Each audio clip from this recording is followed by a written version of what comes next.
The Pyramid of Menkaure, located on the Giza Plateau in the southwestern outskirts of Cairo, Egypt, is the smallest of the three main pyramids of Giza. It is thought to have been built to serve as the tomb of the 4th dynasty Egyptian pharaoh Menkaure. Size and construction. Menkaure's pyramid had an original height of 65.5 meters and was the smallest of the three major pyramids at the Giza necropolis. It now stands at 61 meters tall with a base of 108.5 meters. Its angle of incline is approximately 51 degrees 20 minutes 25 seconds. It was constructed of limestone and granite. The first 16 courses of the exterior were made of red granite. The upper portion was cased in the normal manner with Tura limestone. Part of the granite was left in the rough. Incomplete projects such as this pyramid help archaeologists understand the methods used to build pyramids and temples.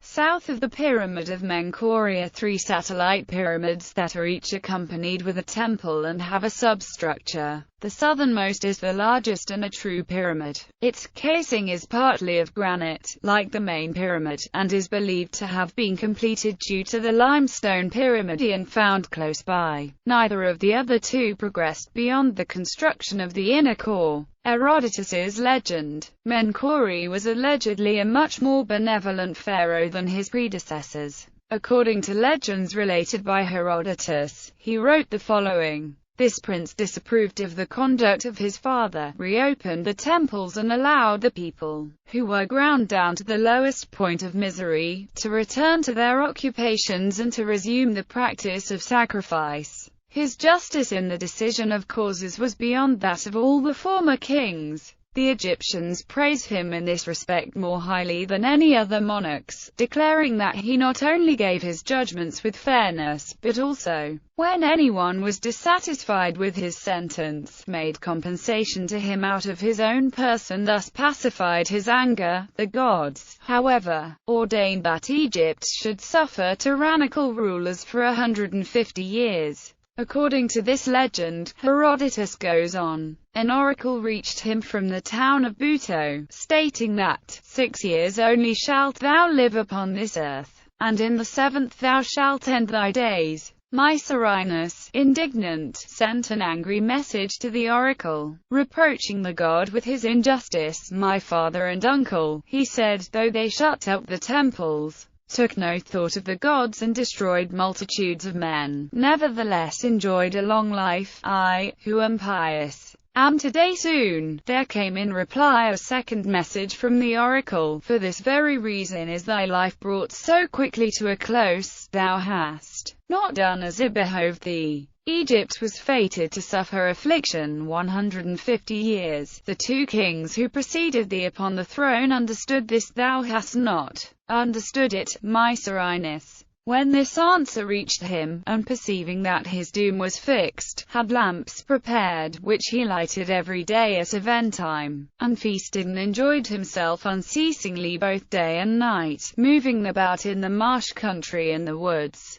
and visiting all the places he heard were agreeable sojourns. His wish was to prove the oracle false, by turning night into days and so living 12 years in the space of 6. It should be noted that Herodotus visited Egypt over 2,000 years after the Giza pyramids were built, and much of his stories have been dismissed as apocryphal. Temple complex. In the mortuary temple, the foundations in the inner core were made of limestone. The floors were begun with granite and granite facings were added to some of the walls. The foundations of the Valley Temple were made of stone. However, both temples were finished with crude bricks. Reisner estimated that some of the blocks of local stone in the walls of the mortuary temple weighed as much as 220 tons, while the heaviest granite ashlars imported from Aswan weighed more than 30 tons. It was not unusual for a son or successor to complete a temple when a pharaoh died, so it is not unreasonable to assume that Shepseskaf finished the temples with crude brick. There was an inscription in the mortuary temple that said he made it as his monument for his father. the king of Upper and Lower Egypt. During excavations of the temples, Reisner found a large number of statues, mostly of Menkaure alone and as a member of a group. These were all carved in the naturalistic style of the Old Kingdom, with a high degree of detail evident. Age and location. The pyramid's date of construction is unknown, because Menkaure's reign has not been accurately defined, but it was probably completed in the 26th century BC. It lies a few hundred meters southwest of its larger neighbors, the Pyramid of Khafra and the Great Pyramid of Khufu in the Giza necropolis. Coffin and sarcophagus. Richard William Howard Vyse, who first visited Egypt in 1835, discovered in the upper antechamber the remains of a wooden anthropoid coffin inscribed with Menkaure's name in, containing human bones. This is now considered to be a substitute coffin from the site period, and radiocarbon dating on the bones determined them to be less than 2,000 years old, suggesting either an all-too-common bungled handling of remains from another site, or access to the pyramid during Roman times.